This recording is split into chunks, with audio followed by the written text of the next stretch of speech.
this becomes this great metaphor for the fact that even when you have the greatest teams ever, you need some sort of boundaries, because without boundaries, things just turn into chaos. I started going to sleep in running clothes or workout clothes.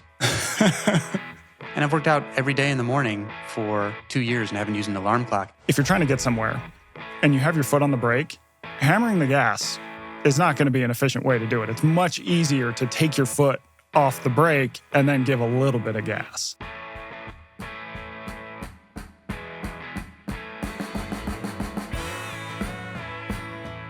Welcome to 2%. I'm your host, Michael Easter. This is a podcast where we talk about improving your performance. I am an author, and today I am extremely pleased to bring on a fellow author whose work I very much admire. We're going to be talking to David Epstein. So David started as a sports reporter, specifically in the realm of the science of sports at Sports Illustrated. Now, he became famous there and had a big moment of attention when he broke the A-Rod steroid scandal.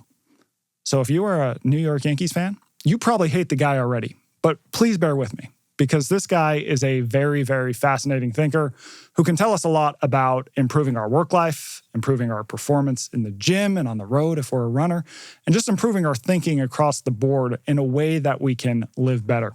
And David has a new book, which we are going to be diving into today. It is called Inside the Box: How Constraints Make Us Better. And it argues that even though we often do not like constraints and we want as much freedom as possible, he argues that constraints are actually what lead us into better outcomes at work, better outcomes in our wellness, better outcomes across the board. Let's get into it. David Epstein, thanks for coming on the show, man. It is my absolute pleasure. So the new book, Inside the Box, looks at the idea of how constraints can actually be beneficial. And there's one story that I loved that you opened the book with. It's about this company called General Magic. Yeah, well, so they have the people who designed the original Mac. You know, the company was so visionary. They're envisioning the iPhone, like in... Basically the iPhone. Yeah, and this was in the late 80s, early 90s? The CEO has a notebook, his name Mark Peratt, in 1989, where he sketches a thin glass rectangle with no protruding buttons and a touchscreen where you can download apps and it'll be a phone and a computer. 1989. Only 15% of Americans had computers. Yeah. And the internet didn't exist. He saw all of this stuff. Like he envisioned a virtual meeting space where different devices could connect, and they called it the cloud in 1990. Like they were ahead. And again, they had the designers of the original Mac. Everything was so alluring, their vision, their talent, that Goldman Sachs actually took them public in the first so-called concept IPO, where they went public with an idea. Without a product Nothing yet. to actually sell. Just like, hey, check out this idea, let's roll.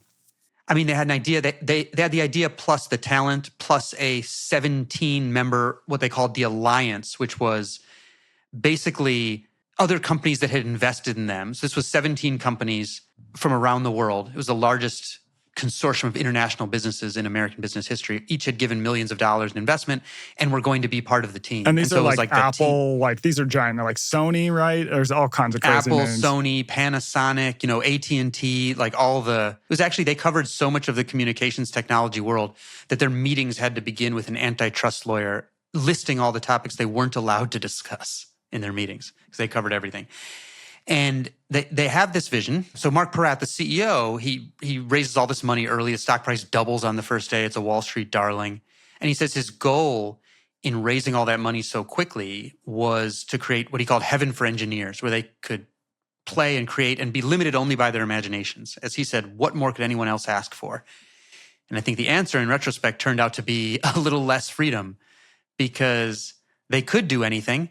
So they did do anything. Everyone who had a good idea, they did it. Like they built and built. They had no clear, they defined their customer as Joe Sixpack, which is very vague. So after a few years of missed deadlines, they turned around and realized nobody knew the guy or what they were building for him or what problem they were solving. Joe Sixpack as in like beer? Yeah. Just like it's like saying Joe Schmo, like random guy. So they didn't take any time to define their actual customer. So they ended up building for each other, and the project just grew and grew and grew. They couldn't ever decide what not to do. And so it ends up being this huge disaster. They end up selling 3,000 units of their personal communicator. When it comes out, It has so many features that the battery life's terrible, the user experience is choppy, it's expensive, it's confusing. But there was one interview that I think kind of encapsulated their problems. And it was with this engineer named Steve Perlman, whose job was to create a calendar function for their operating system. And so he creates it to run from 1904 to 2096 and checks it in and is like, all right, I'm done. And then one of the managers comes to him and says, look, somebody might build apps that go way back in history or way into the future. You have to make it longer than that. So he opens it up again. He goes back to year 1. Fine, thinks he's done. Then another team comes to him and says, look, why are you starting with that arbitrary religious context? You should go back to the beginning of astronomical time. So he builds the calendar app from the beginning of the universe way into the future. And as he said, if he had stuck from 1904 to 2096, it would have been 4 lines of code and he could have moved on. And instead it dragged on for months. And this is how everything worked there, because they didn't put boundaries in place. Everything grew and grew and grew until it just totally collapsed under its own weight. So this becomes this like big metaphor for the book. We often think that freedom is like the most desirable thing. For creatives, for businesses, it's like you just take some smart people, you let them figure it out, they'll do it. But this becomes this great metaphor for the fact that even when you have the greatest teams ever, you need some sort of boundaries, because without boundaries, things just turn into chaos. Totally. And in fact, in one way, I would say that General Magic was actually a success, which is it's so traumatized, in a business sense, some of the people that were there, especially some of the younger employees, that they learned all these lessons about the importance of constraints that they then took in their next stops in their careers and did things like led Google Maps and built the Apple Watch, co-founded Android, LinkedIn, eBay, all these other companies that you've heard of, or the guy who became an absolute zealot for constraints, a guy named Tony Fadell, who General Magic was his first job out of college, and these were his heroes. And so he was just devastated when the company collapsed. I was actually connected with him by the famous venture capitalist Bill Gurley, who's like famously invested in Uber and Zillow. I told him I was interested in constraints, and Bill said, we have a saying in venture, more startups die of indigestion than starvation, like too much, not too little. He said, you got to talk to my friend Tony. So he connects me to Tony Fadell. The first time I talked to him, he's like yelling at me, if you don't have constraints, make up constraints. He's like a very intense guy. And he went on to lead the design of the iPod. And when he showed Steve Jobs a styrofoam model in March of 2001, got the green light and said, we are shipping by Christmas. Gave like 10 weeks for the first design and then stop and collect your lessons and go on. And it forced the team to think creatively and repurpose technology. So the famous scroll wheel is something that they basically repurposed from a Danish cordless phone, because they were saying, look, we can't build everything from scratch like they had done at General Magic. Then Fadell goes on and he co-founds Nest, the smart thermostat company, where he forces the company to work inside a literal box. He makes them prototype the box before the product, because he says, this shows what we want to communicate to the end user. And if it's not in this box, it's not one of our priorities. And it was just so interesting to see his arc from this, like the trauma of General Magic to becoming this absolute zealot for constraints, which is why I wanted to give his narrative some air. Well, one thing that I thought was really fascinating is you could almost see, I think the typical point of view would be constraints are going to constrain creativity. Right. And so when you have these products like the iPod, the first iPod, the Nest, you're like, wow, that must have taken a lot of creativity, a lot of thought, and just kind of figuring things out. But you also write about this idea called, is it the green eggs and ham effect? Where having constraints can actually enhance creativity because, well, I'll let you explain it. It reliably does. In fact, there was just this, I cite this recent survey by psychologists around the world of known creativity myths, things that we know from psychological research are not true. And the second most popular one is that people are most creative when they're most free. And as you mentioned, psychologists know this isn't true. There's actually something called the green eggs and ham effect, which is named for the fact that Theodore Geisel, aka Dr. Seuss, wrote Green Eggs and Ham on a bet that he couldn't write a book using only 50 words. And it forced him to experiment with rhythm because he couldn't use vocabulary. Even before Green Eggs and Ham, he had been given the task to write a children's book using only 200 words from a kid's vocabulary list. And at first, he starts looking at the list. He starts complaining to his wife. He says, there are no adjectives. And then he says, I think in fine Seussian form, it's like trying to make a strudel with no strudels, which I think is hilarious because it's like he was the same guy in his personal life as his books. And then he just decides, throws his hands up and says, I'm just going to take the first 2 rhyming words on the list and make a book. And the first 2 rhyming words are cat and hat. And that kind of changed children's literature forever. It gets to this idea that cognitive psychologists have really fleshed out now that, as the cognitive scientist Daniel Willingham has put it, you may think your brain is made for thinking, but it's actually made to prevent you from having to think whenever possible because thinking is energetically costly. And so if you're not forced, you'll just go down what cognitive psychologists call the path of least resistance, meaning you'll just reach for ideas that you've already used or that you've seen, what's familiar, what's easy. And so in many cases, unless the normal thing is actually blocked, it becomes incredibly hard and sometimes impossible to be creative. Yeah, and that was one that, 1, surprised me at first, and then 2, I thought about my own work. And when I'm doing a book, like I just finished this, a draft of another book. And as I was writing that, I would have sections where I'd be like, oh, this kind of worked before in my last work. And I'd start to do that and be like, yeah, but you can't do that same sort of thing. This is a new book. And so it was like, I needed that sort of constraint to not just default to the easy thing, even though it was originally somewhat creative. But now that I'm doing it again, it no longer becomes creative. Absolutely. I mean, to your point, we were talking before we started recording about my process a little bit for the book this time around. And this was the first time I ever created an architectural plan for how I was going to order the information before I started writing the book. A hefty portion of this book is me search. I was terrible at putting constraints in place and wanted to get better at it. Yeah. That's often the case for a lot of the things I'm researching is I'm bad at it and want to get better. And so I wrote way over length in my previous 2 books, and it just is incredibly inefficient. So this time I made this 1-page outline. I forced myself to outline the whole book on 1 page. As you can see, I ended up writing very, very small. My brain's attempt to defeat my own system. But if it's not on this page, it's not in the book. So this is the first time I wrote the length of a book to get a book. Mm-hmm. And the book is tighter than my others, it's about 20% shorter. But it also blocked the kind of some of the methods that I was used to, because I had never laid out a plan ahead of time where I wanted the beginning and the end of the book to kind of come full circle in a way that the other ones didn't.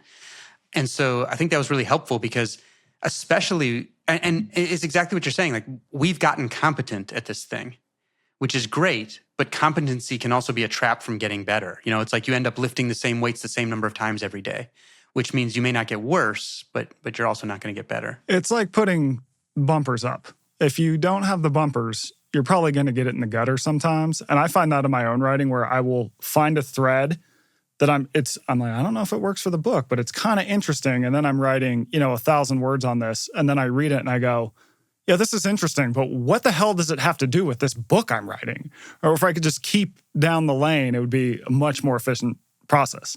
I have that problem in spades. I mean, I have a psychologist I was interviewing once told me that I have what he called a flat associative hierarchy, which means that I see lots of disparate ideas as kind of connected. It's easy for me to connect them.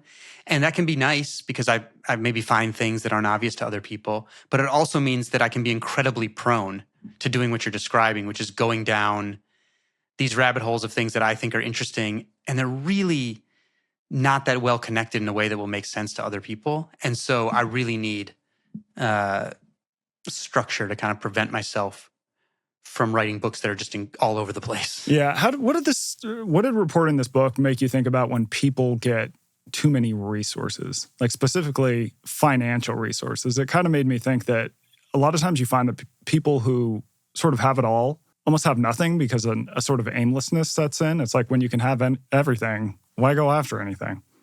Yeah. I mean, I think I actually don't think it's healthy as Jonathan Haidt told me in one of the interviews in the book, it's not healthy for anyone to have everything everywhere all of the time. And a lot of us, even if we're not rich, are kind of in a situation like that in the digital world now. And so I think when it comes to businesses, there are a bunch of, there are examples in the book where people are just sloppy, like when they have too much, right? It leads to sloppiness. It leads to not feeling like you need to define these boundaries. And I think one of the things this gets at one of the things that I hope, maybe the mindset shift that I hope the book engenders, which is from seeing limits as only bad to seeing them as opportunities to clarify priorities and launch productive exploration. And I think when people have too much, like to Bill Gurley's "More startups die of indigestion than starvation" quote, you're not forced to be resourceful and you're not forced to clarify priorities. And so you don't. And I actually don't think that's a good thing for people, right? It's like I don't think it's good for work, and I don't think it's good for having meaning in your life to kind of always have your options infinitely open. I feel like, because I'm conscious that it may sound like sometimes I'm contradicting, at least the title of the book sounds like I'm contradicting Range, my previous book, which is about broad experiences. But it actually felt like a natural next question to me, where it's, okay, you get this broad tool set. At some point, you have to focus this into something, into achievement, hopefully into meaning and satisfaction.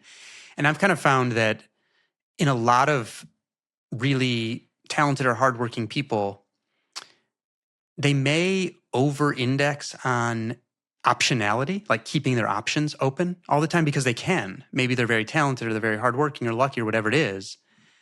But sometimes I think that can actually really backfire if people start making decisions, if keeping your options open becomes an end unto itself. And so I think I've seen some very talented peers and friends endlessly keep their options open in a way that actually doesn't help them reach better satisfaction. I'm not sure I'm articulating that well. I think I hear what you're saying. It's like there comes a sort of phobia towards commitment.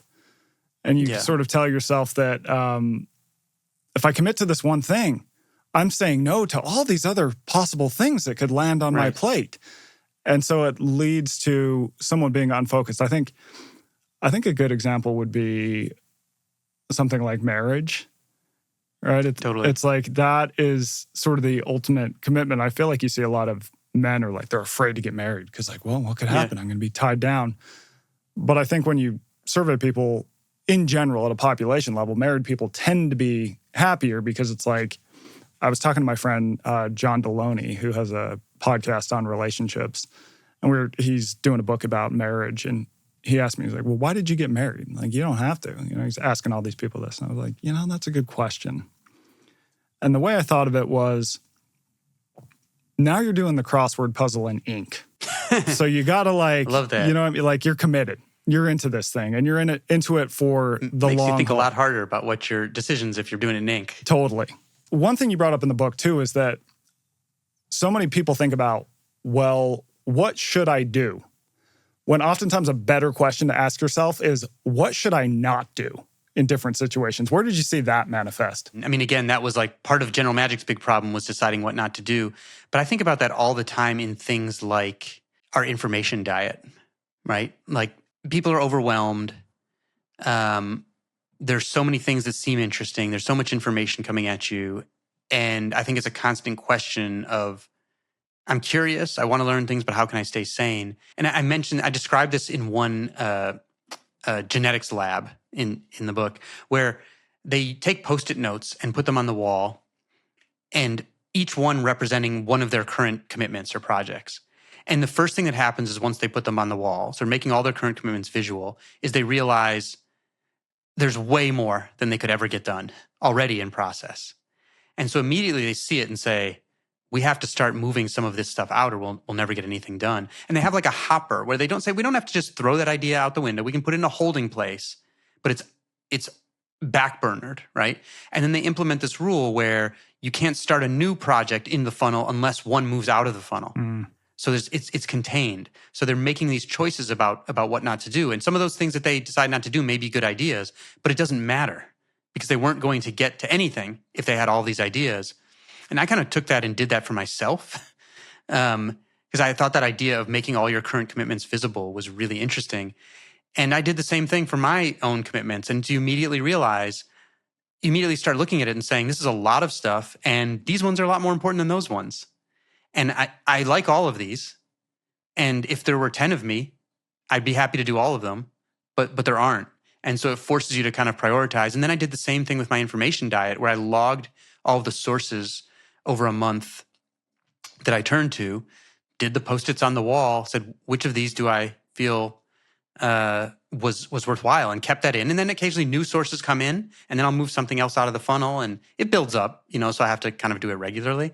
So I see this a ton in the wellness space, in the sense that when people go, I want to get healthier, I want to improve my life, they start immediately adding. They start saying, okay, I'm going to drink this protein shake every morning. I'm going to drink this greens powder. I'm going to do X, Y, Z. But oftentimes what I've noticed is that simply figuring out your worst habit and then subtracting that out usually moves the ball way downfield farther than would adding all this stuff.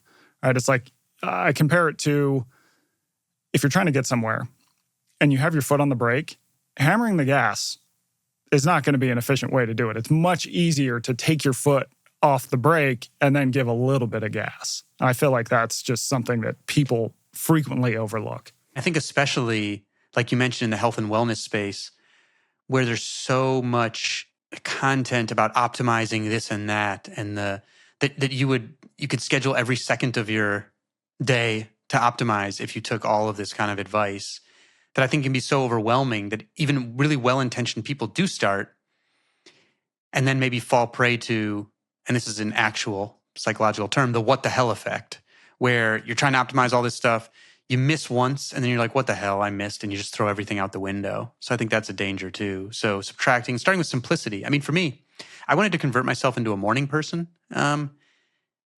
when I had a kid, and because I was very much a night owl before. And one simple thing I did is, and it's a little embarrassing, but whatever, is I started going to sleep in running clothes or workout clothes. And because then I wake up in the morning and I look in the mirror and I'm like, am I going to take these off now? No, I'm not. I'm going to go work out. And I've worked out every day in the morning for, like 2 years and haven't used an alarm clock. And so these are really simple things where it doesn't have to be some crazy change, just like a tiny constraint that can be helpful. Yeah, I see this a lot in this trend of morning routines, where you see people posting like their 57-step morning routine online. And for me, I always ask, what is the ultimate goal of this routine? So I'll take myself as an example. Right? My goal is to get up and start writing because I need to write a book. What does meditating for 10 minutes, yoga for 5 minutes, breath work, insert the 17 other things that you see online, what the hell does that have to do with words getting on a page? It's like nothing. What gets words on a page is sitting down in front of a typewriter and putting words on a page. So stripping out the things that you can't directly have a one-to-one relationship with this bigger goal you're after, I think becomes important. Totally. I mean, and then it's like doing all those other things. You could argue that maybe they get you in the space to then be more productive when you do that, but it's such a roundabout way, right? You should first attack the thing that you're thinking about attacking instead of all this other stuff around it. And I think one of the reasons I think some of the optimization culture is insidious is because it preys on really good instincts in people of like self-improvement, wanting to be better. But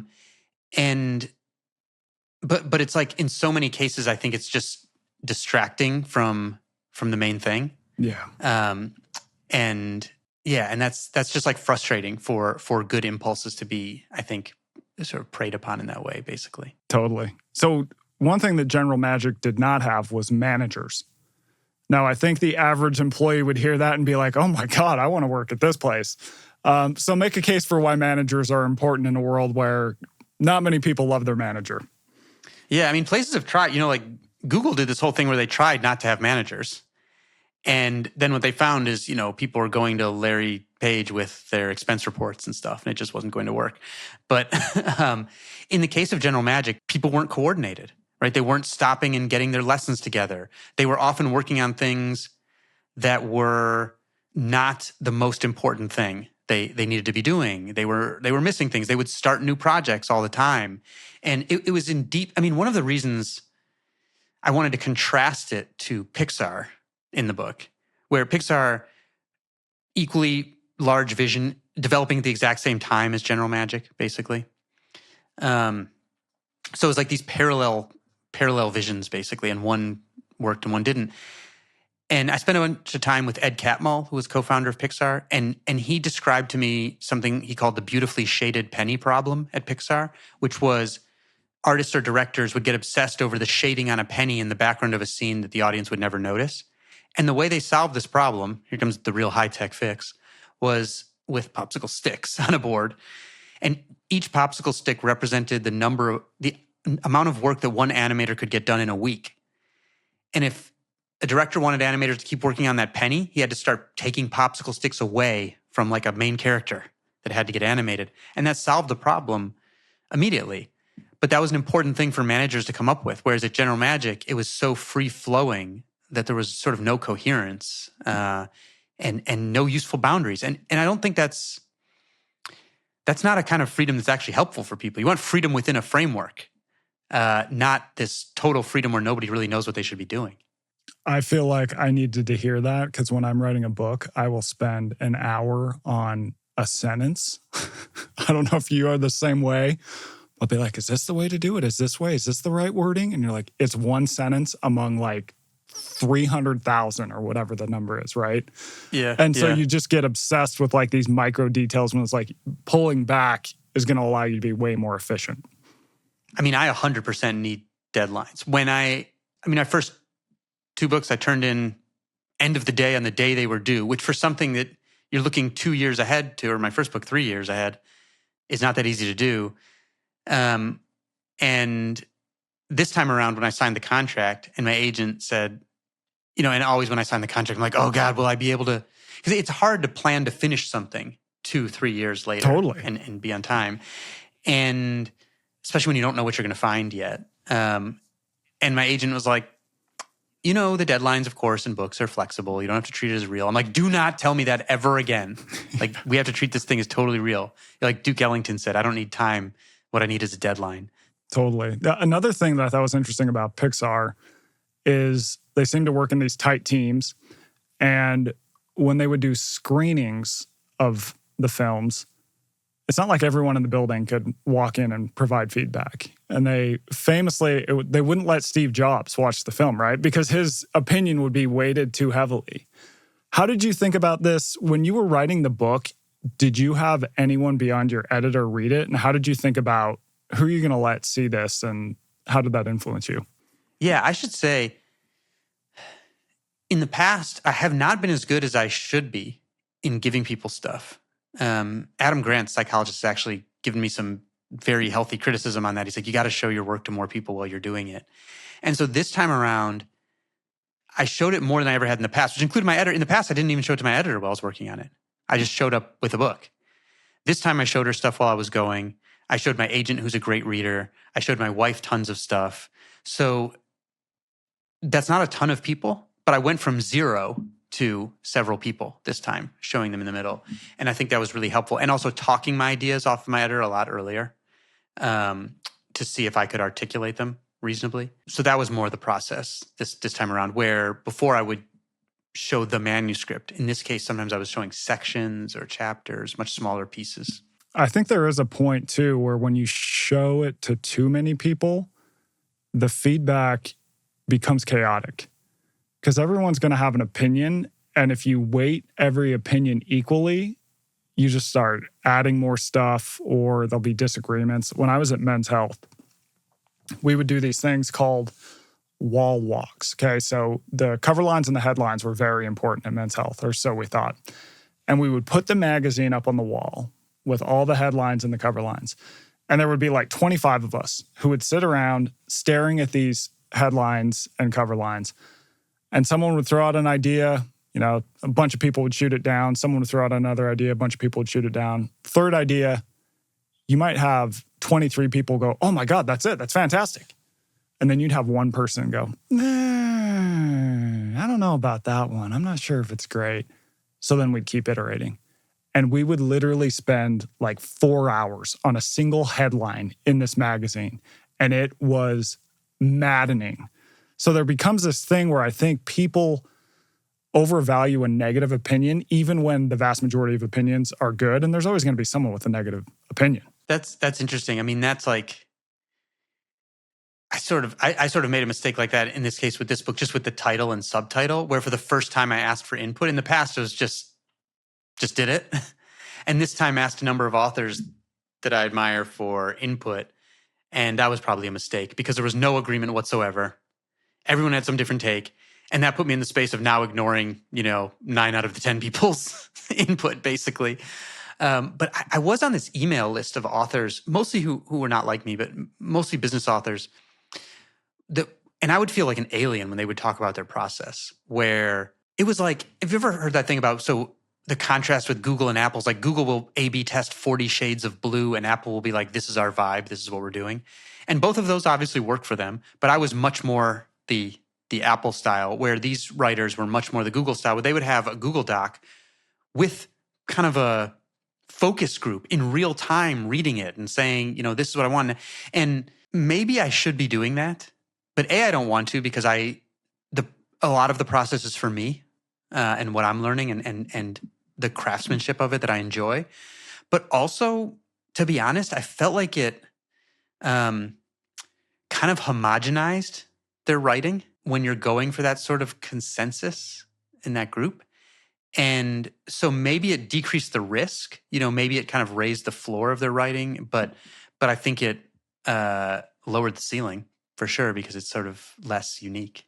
People wouldn't take as many swings. The swings that could have been really interesting, maybe they were misses, who knows? But some of the things that really make something stand out and be interesting probably got stripped away. You have to risk missing. I mean, this is like, all this research that shows that innovators like the successful ones have more successes, but they have more failures than their peers do also. Totally. You wrote about this idea, think slow, work fast. Tell us about that. Yeah, that's a phrase from a Danish professor at Oxford named Bent Flubier. Awesomely Danish name. Fantastic. Yeah, I know. Obviously had to make sure I could pronounce that one. And yeah, because if anybody's trying to Google him, it looks like it's spelled Flivbjerg. Yeah. And what he studied big projects for his whole career. And over decades, he kept a database of projects, big projects. This could be anything from infrastructure projects to digital transformations, whatever. And he had 16,000. He led a lot of projects himself too. He had 16,000 projects he worked on them. I shouldn't say led. He worked on them. He had 16,000 projects in his database by the end. And what he found was that only 8.5% of them came in on time and on budget, and only 0.5% came in on time and on budget and delivered what they had promised. And the typical pattern he found was what he called think fast, act slow, where someone has an idea and they kind of rush it into implementation before they put boundaries around and really figure out what the priorities are and what they're doing. And so things expand quickly. And then that fast thinking translates to work slow because things get big quickly and then it's very hard to pivot and you start learning lessons more painfully. The opposite, what he said was the ideal kind of planning was think slow, act fast, where you keep a team small at the beginning. You define the boundaries. What are we not doing? What is the focus? And then when you do move into execution, you're able to work much faster because you're not getting surprised by as many things. The work boundaries are much more clear. And again, one of the reasons I picked Pixar in the book is because Ben Flubier identified Pixar as like the apotheosis of good planning, where they would he actually calls it Pixar planning. A director could stay for years with a small team in story development, refining the core of a story, cutting away characters, right? Like they cut away the character for Schadenfreude in the first Inside Out because they felt like it was getting too many characters, getting too complicated. And that might seem inefficient to stay in a small team for years while you're refining the story, but the costs only explode once you move into production and bring in this much bigger team. And so it actually, in the long run, turns out to be much more efficient. And so that kind of think slow, act fast, where they spend all that time defining the boundaries, allows them to work fast once they get into it. And I found that to be very true for me, where I didn't write a single word of my book for a year. Yeah. I just planned the architecture and did the research. And then it allowed me to write more quickly than I ever had once I moved into execution. How do you think people can use that sort of in the trenches of day-to-day life, making decisions? Yeah, I think whatever it is they're doing, let's say if it's a work project or some kind of behavior change that you're trying to engender, I think we've talked about optimization a little bit, and the motivation is you see something cool, I'm going to do this tomorrow. I think it would actually make more sense to sit down and say, what is the goal that this is serving? What are the blocks between me and doing this thing? Where am I going to draw the line for now? Like implement in a small way. What's a first small experiment, a low stakes experiment that I can run instead of moving straight into big implementation? And so just spend a little time figuring out what are the blocks, what's the smallest possible way that you can prototype this thing before you move into this bigger execution. Because the quicker you move into making something big, the more likely you're going to learn harder lessons. And the more likely I think you fall prey to that what the hell effect where it doesn't really work well. And then you just throw the baby out with the bathwater, so to speak. The companies that you highlighted that were successful, they all solved a problem. Yes. That in the wellness sphere, that really made me think about, with my Substack, I'll get all these questions from readers that are like, should I take this supplement? Should I do this exercise? Should I do X, Y, Z? Insert any number of examples. And the question I usually come back with after much trial and error, trying to give people, well, here's this complicated answer. I usually now just respond with, what problem are you trying to solve? And oftentimes they're like, I don't know. I heard about this on online or on a podcast, and I thought it sounded interesting, but I actually don't know what the problem it will solve for me is, And so you get them to pull back, and it's like, all right, if there's not a problem that this thing is solving, it sounds like it might just be extra work, extra noise, and not have that big of a return for you. Defining the problem you want to solve, whether it's an individual or an organization, incredibly powerful. And defining it, like spending some time, again, to that think slow and thinking about what are you trying to do. There's this famous saying, people don't want a 1/4-inch drill, they want a 1/4-inch hole in their wall, right? So if you're thinking about serving the person, what is the actual thing that they want? Does that mean they need a carpenter? Does it mean they need a drill or something else? All right, here's where I want to mildly push back. And the reason I'm doing this is there could be people who are listening to this thinking, you're saying constraints are good, I need more constraints in my life. But they might also be thinking, my life is already constrained enough. I have bills, I have a manager who is complaining at me all the time, I have kids, I have dogs, I have all these different commitments and constraints. So what argument would you make to them about why constraints are good? I mean, for one thing, it would be crazy to say that constraints can't be bad, right? Even in creativity, which we've talked about, if you're telling someone what they have to do and how they have to do it, like if under this constraint there's no way for them to surprise you or themselves, then that's bad. It's gone too far. As far as bills, nobody likes bills, but jobs and kids and dogs and obligations actually turn out to be really important for people's sense of well-being. So you may bristle under them sometimes because they're inconvenient. But I think it's also pretty clear that a dense network of obligation is actually a lot of what brings meaning to people's lives. Totally. And so the founder, Emil Durkheim, the founder of modern sociology, basically, he did this famous study on suicide when governments started first keeping track of statistics.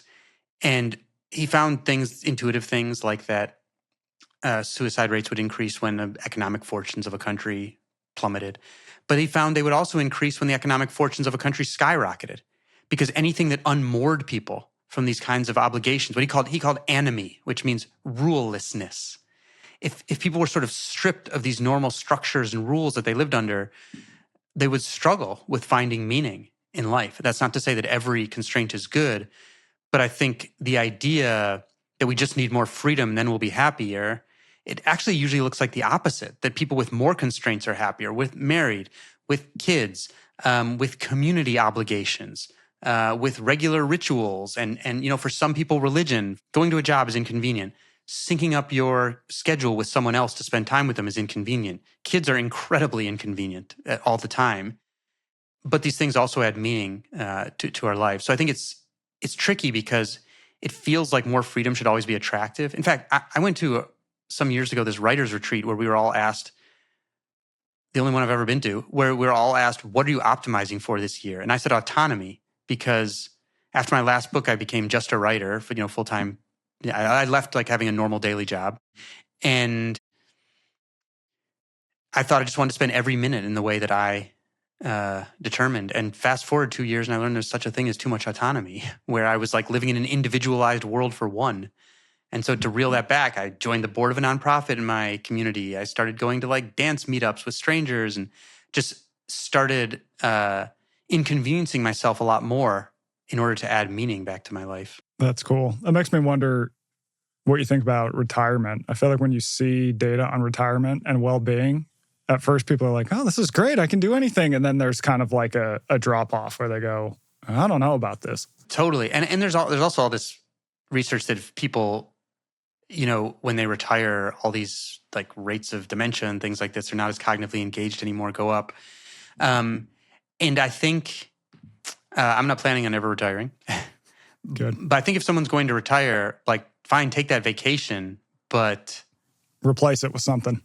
Replace it with something. That's right. There's this, I cite this research in the book from Sweden where they look at antidepressants being dispensed throughout the country. And one of the things they find is that when more people in the country are on vacation at once, antidepressant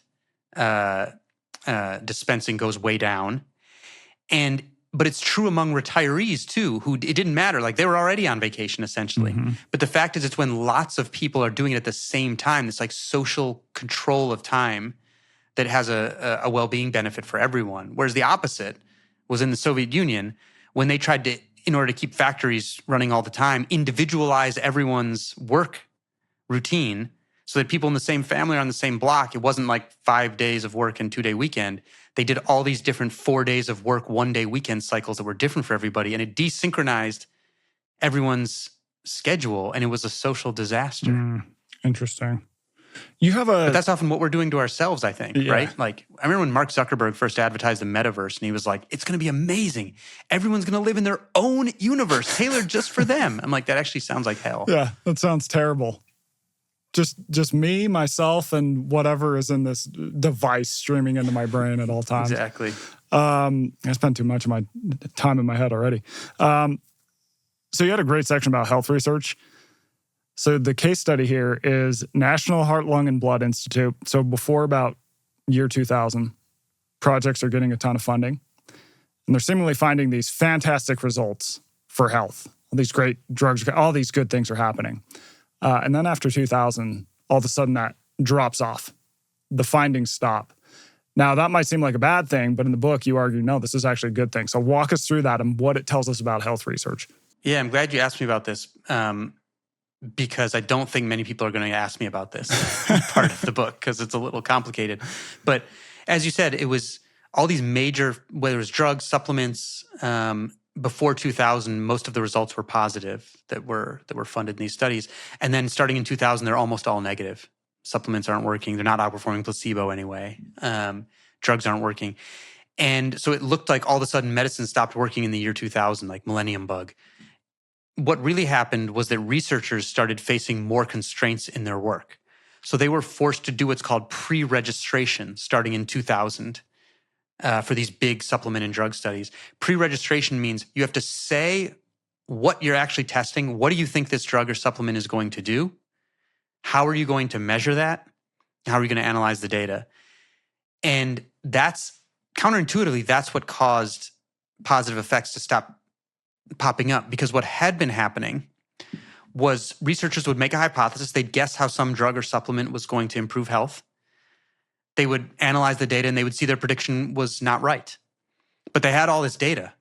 So then they would start looking through the data for some other correlation, right? Thinking, well, okay, maybe it didn't drop blood pressure, but maybe it improves cholesterol. Oh, what do you know? Oh, so then they published as if that's what they were looking for in the first place. And this was not nefarious. People were not doing this thinking it was bad. I did this as a science grad student, not realizing the problem. The problem essentially is that when you're doing this thing, which is called harking, hypothesizing after the results are known, it's like being the analogy is like a sharpshooter who fires randomly at a wall and then finds a clump of bullet holes and draws a bullseye around them. And somebody who walks up says, wow, what a great shooter, not, oh, there was a clump because of random statistical variation. And so when researchers were retroactively going through their data, and if you have a lot of data, you're always going to find a bunch of false positives just by chance alone. So it was this pre-registration forcing someone to stick to the initial prediction that showed that most of these drugs and supplements weren't working. And in fact, most of the prior positive results, many of which are drugs that are still out there. What's an example? There's like a bunch of blood pressure medications that were out there. There's one very famous one called atenolol. That's a very famous drug out there. And one of the interesting things about atenolol was it was viewed as a breakthrough because it does lower blood pressure numbers, but people die from heart attack and stroke at the exact same rate, just with lower blood pressure numbers. So, it can look good, but doesn't actually have a useful effect. And so anyway, so it was these greater constraints in how scientists were operating that led them to start drawing more true conclusions. The downside is because this is a newer era of research, like nutrition research is just an absolute mess. So there's this famous study that scientists refer to as the everything in your fridge causes and prevents cancer study, because it looked at all the different studies on a bunch of different foods and found that basically everything had been found both to cause and prevent cancer, except for bacon, which was found only to cause cancer. Unfortunately, yes. Yeah, indeed. He's great. And the problem was these studies just are not, nutrition's hard to study anyway for a variety of reasons, but the studies were just not well controlled. And so the good news is there's a lot more pre-registration now. The bad news is I think this caused some understandable mistrust from some of the scientific community where results were not holding up well. The good thing is it was scientists themselves who identified these problems, and it led to a better system. Yeah, that makes sense. And you use the example of Brian Wansink. Yeah. I remember before this became a big deal. So he was using those methods where he kind of sort of set up these studies, and then he just combed through the data and be like, well, what can I find that was positive? But most of it's just going to be, like you said, by chance, you're going to have something positive. When I was at Men's Health, that dude was like our all-star, because this is a health magazine with like little tidbits, and he'd have things like, if you use a smaller plate, you will eat less, like all these little things. And then it all entirely blew up. Totally. And it wasn't just health magazines by any stretch. His work was called, masterpiece in a book by a Nobel Prize winner. Like, he was informing nutrition guidelines for Americans.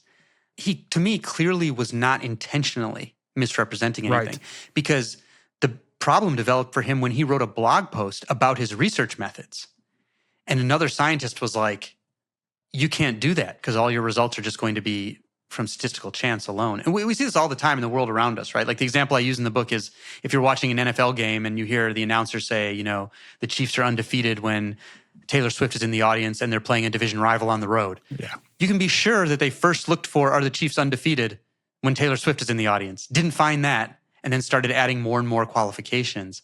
And every time you do that, it's more likely that you find a false positive, basically. Yeah, I think sports is a great example, because there's so many times where, if it's like the Masters, it's, this guy tends to score less when there's this dew point in the air and XYZ. And it's like, you just had an intern look at all this random stuff and give us some piece of information. Now, that is an example where it's kind of just this fun, stupid stuff we watch. But I will say, when I listen to sports podcasts, I hear people using this information as a reason to make a bet, right? Because a lot of podcasts are sponsored by betting companies. And so it becomes like, Taylor Swift's in the audience. She's going to be at the game. They never lose when Taylor's there. So you got to push those chips across the table. And in that case, I'm like, ooh, I don't know about that. No, and in fact, absolutely. And I think also sometimes on financial TV, when I'll catch that, if I'm in a gym or something, there will be something very, very similar with someone who's brought on because of certain predictions they're making. And they'll start describing how they come to those predictions.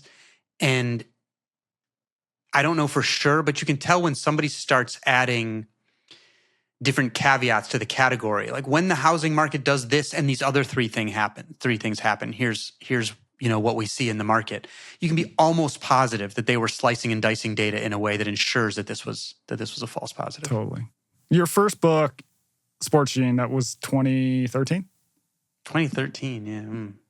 What led you to write that?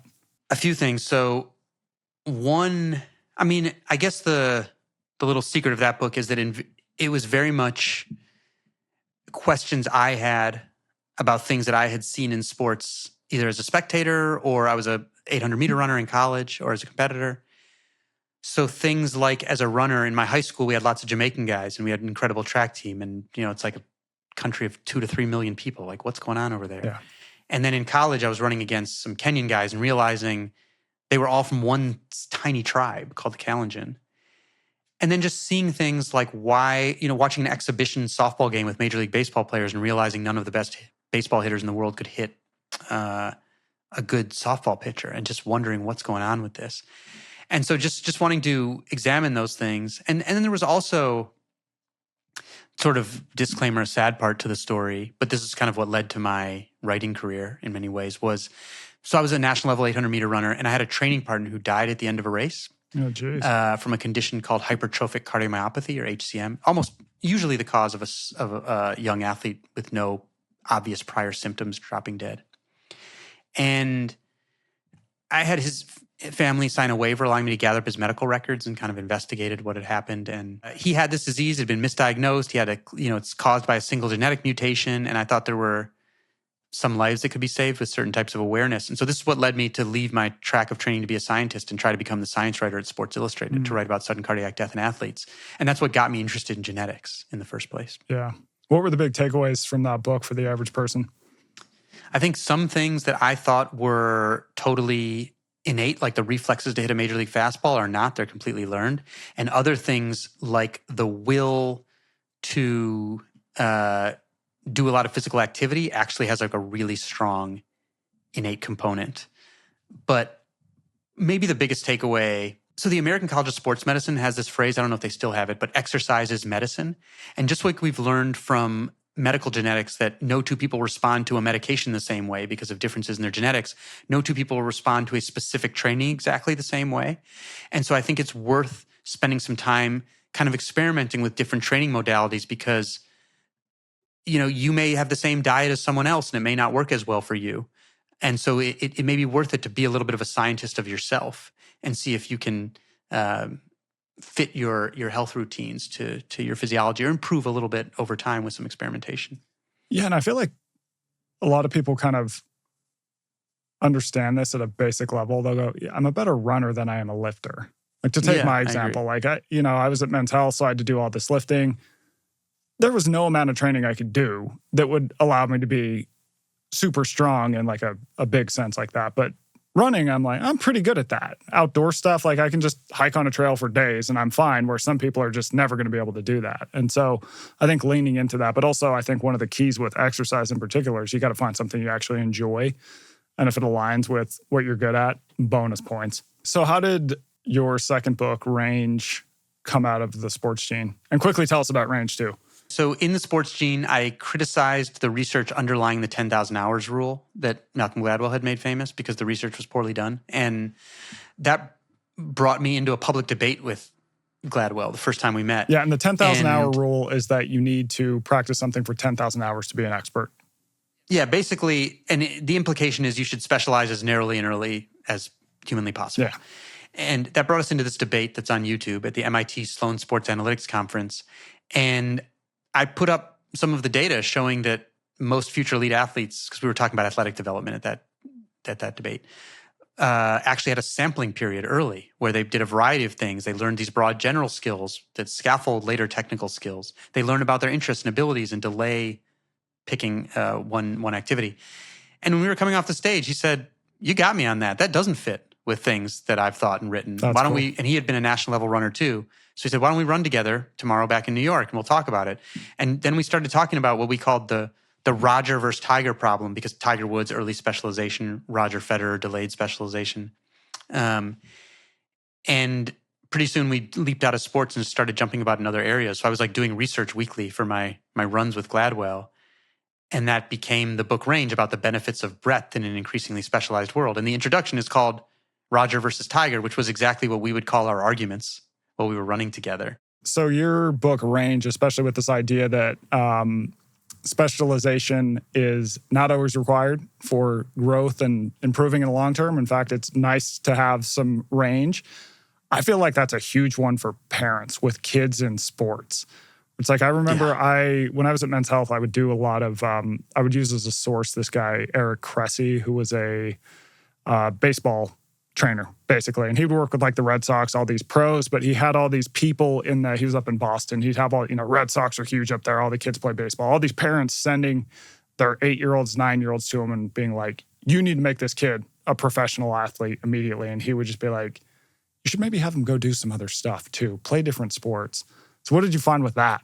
Yeah, I mean, that's funny you mentioned that. It reminds me of this guy, Ian Yates, who was a British guy who developed Olympians for various sports. And he told me one of the problems became, so he mentioned Bradley Wiggins, this famous British cyclist. And he would say, I have parents coming to me now saying, I want my 12-year-old doing what Bradley Wiggins is doing now, not what Bradley Wiggins was doing when he was 12, which was completely different.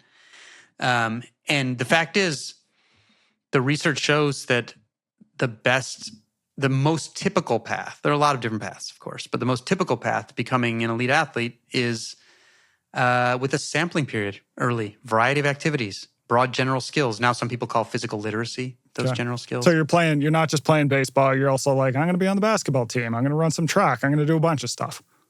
Or at least diversifying your movement. So I don't know that it matters that you put on a basketball jersey, but I think there's a reason why the large majority of the top soccer players in the world grew up playing futsal, which has a small ball that stays on the ground, and they play on a cobblestones one day and sand the next day. It's like soccer in a phone booth. It's like much more diversity of problem solving and movement. And I think that's really important. I do think playing multiple actual different sports is really helpful. So there was actually just a paper that came out in Science, one of the probably two most prestigious journals in the world, scientific journals, that looked at 30,000 performers in sports, science, music, and they found this trend in all of those things where the predictors of top youth performance were negative predictors of elite adult performance. So that happened in sports. It happened for when they looked at scientists who won the Nobel, they actually progress more slowly earlier in their careers because they're more interdisciplinary early on and they get like a penalty for it early on. Yeah. And I feel like this applies to just general experiences that you've had in life, make you more adaptable and able to take on new things. I'll give you a good example. Dude sitting right there, my producer, Robbie, did you graduate high school? Yeah.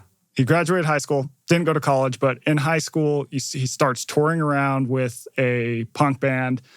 Then he gets into producing, correct me if I'm wrong, just yell it out, producing trap music in Atlanta. This leads him to LA, where he works with all these different artists in the music industry. Then he starts working on like the Grok project, does some stuff for OpenAI. And so as I'm looking for someone to help me with this podcast, I start getting in resumes. And I'm like, there's going to be an audio component. There's also going to be a heavy video component. Robbie's resume comes in. There's all this weird stuff. He's clearly got audio, but no video. And then I'm looking at other resumes where it's just like this perfect pipeline of exactly what I need. And so I jump on the phone with a few people, but I talked to Robbie and he's like, yeah, I used to produce trap in Atlanta. And, these guys were rolling with guns and stuff. And I'm having to produce at 2 a.m. Just all these crazy experiences. I also worked on OpenAI and I'm just like, this seems like a person who can just figure out stuff. And at the end of the day, that's probably what I'm going to value and need more than like, here's the button I push. I know exactly what button to push, but don't ask me too much else. I'm like, this dude, I feel like I can probably just like give him stuff and he'll figure it out. And that has absolutely been the case. But that's like evidence of someone who can learn, who can pivot, which basically everybody has to do now, right? Like the period of history where you had a discrete period of training followed by living off of that for the rest of your career is over for most people, if not everyone. And you reminded me of when LinkedIn shared with me some data when I was reporting Range, that they did this analysis of 500,000 members that found the best predictor of someone who would rise high in their field was the number of different job functions someone had worked in.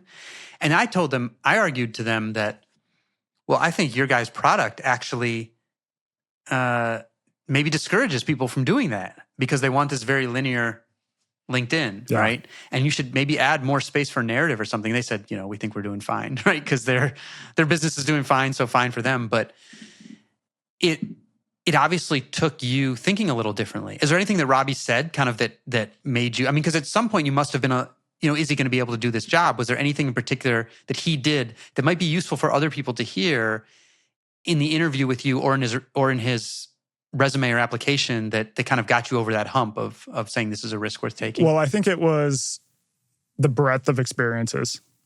Someone who can, so in my books, I'll go into kinetic places. I've been to Iraq or report scarcity brain into the Bolivian jungle. And I found in my own self, like the ability to just like remain calm, learn from that, but be adaptable has seemed to transfer over to other things in my life. So when I hear about him in these, trap recording sessions where drugs are being dealt, guns are being shown, but he's like able to manage that, I'm like, okay, well, he can probably manage me because I'm not armed and tell me what I need to do, right? But also I would say, honesty about he's like, look, I don't know, I've never done video. I did work on the Grok project, so I think I can figure video out, but I'll tell you, I haven't done anything yet. But at the same time, I'm confident I can figure it out. And so I think there was like the honesty there too. And I would say the other people that I talked to were just less interesting, and it was like very clear what I was going to get. But I felt like if there was other opportunities that might pop up that I could need help with, those people were going to be like, well, I don't do that. I do YouTube videos, In Range, I talk about this research from a woman named Abby Griffin who studies serial innovators. And she said one of the challenges is they often look like kind of a square peg in a round hole because they're very broad and they want to learn outside their domain. And so it can be like a little confusing to an HR person. It's like, is this person really the right fit? And so they may get selected out. And so they often sort of move between organizations to get that breadth that they need to be powerful because they're just like not out of central casting for whatever that job is. Yeah. How did Range make you think about, reporting that book, make you think about wellness and how people approach well-being? I think people feel like they have to specialize in many cases. They're not often doing it because they want to. Like people are curious and would like to have more variety in their life if they didn't feel like they'd be penalized for it. And so I think there's some ways that we can do things that relate to that, like having a hobby unrelated to your work. So there's studies showing that if you have a hobby that's unrelated to your work or loosely related, it improves your self-efficacy, your feeling of ability to take on challenges. Whereas if the hobby is too closely related to what you already do at work, it actually decreases self-efficacy. Final question. We oftentimes will ask people about the best book they've read recently, but I recently tapped you for that for my Substack posts, which... I read a lot though, so, I can always add others. Here's what I'll ask you. Okay. Because I thought you might have an interesting answer for this one. You could spend an entire day with someone living or dead. They have to be somewhat of a celebrity. So you can't say, ex-relative that passed away or whatever. Who would it be? When you say somewhat of a celebrity, can I pick a writer that I think like a lot of literature people would have heard of, but that totally. Maybe not? Okay. And I mentioned him in Inside the Box. So the writer Jorge Luis Borges, Argentine writer, I think is like one of the most creative minds that ever lived. And most of his stories, he only wrote short stories. And they're all like metaphysical thought experiments, basically. And he was keeping up with the math and science of his day and would play out like sort of what it meant. So one of his famous stories called The Library of Babel is about, and most of his books are between his short stories are between like 4 and 8 or 10 pages. Cool. And that one is the narrator is in a universe that is basically a library of repeating hexagonal rooms that have all identical shelves with books on them. And the books all use, a normal alphabet and appear to just have random orderings. But every once in a while, people come across a word or a phrase or a sentence even. And the question is that order random or not? And so it's almost like a parable of living in a universe where you see signs of order and design, but you don't know if they're random or not. So it's really, his stories make me think about certain human circumstances in a way that nothing else, even knowing these aspects of science and reading New Scientist every week, that nothing else has gotten me to inhabit some of those ideas the way that he does. And the more I read him, the more I realize his ideas pop up in things that I see all the time. Like if you've ever heard that expression, the map so detailed it became the world. It's like, I think it's interesting for writers because we have to simplify the ideas we're talking about to be useful. And that comes from a 1-page short story he wrote about a cartography department at a university that gets obsessed with making more and more detailed maps until they make a map that exactly recreates the territory that they're trying to show and becomes totally useless. And like, he shows up in interviews. Christopher Nolan, if you liked Inception, Christopher Nolan, it was based on 2 Borges stories, The Secret Miracle and The Circular Ruins. Oh, interesting. And just just such an interesting thinker. And if you read his nonfiction, he was really ahead on sort of calling out European fascism before it burst into the public. And just, I think, one of the smartest people who ever lived, who seemed to be just a kind, generous, fascinating soul. And I feel like I've been in conversation with him through his work and would just love to be able to actually spend a little time with him. I love it. It's a fantastic That was a very answer. long answer. You just wanted like me to say that. Sorry. No, that was not good at lightning round. That was a great answer, because I definitely believe that you would like to meet that guy. And I wasn't even really that familiar with him. So I'm going to do some research. David, thanks for coming on the show. The book is Inside the Box. The other two are Range and the Sports Genes. You also have a Substack. So everyone check that out. Thanks for coming on to chat, man. That was fantastic. It's a total pleasure. I mean, I've been a fan of your work from afar, so it's kind of a treat to get to connect in real time. Well, likewise. Thanks for checking out the show. Keep an eye out for more episodes. We will be dropping 2 a week. And if you have any questions for me for our AMA section, please either drop them in the comments on YouTube or email them. Please send a video or an audio question. That's what we would really love. If you want to type it, we're good with that, but we would love to hear your voice or see your face asking that question. We will do our best to answer as many questions as possible. Do not forget to hit subscribe. And as always, have fun. Don't die.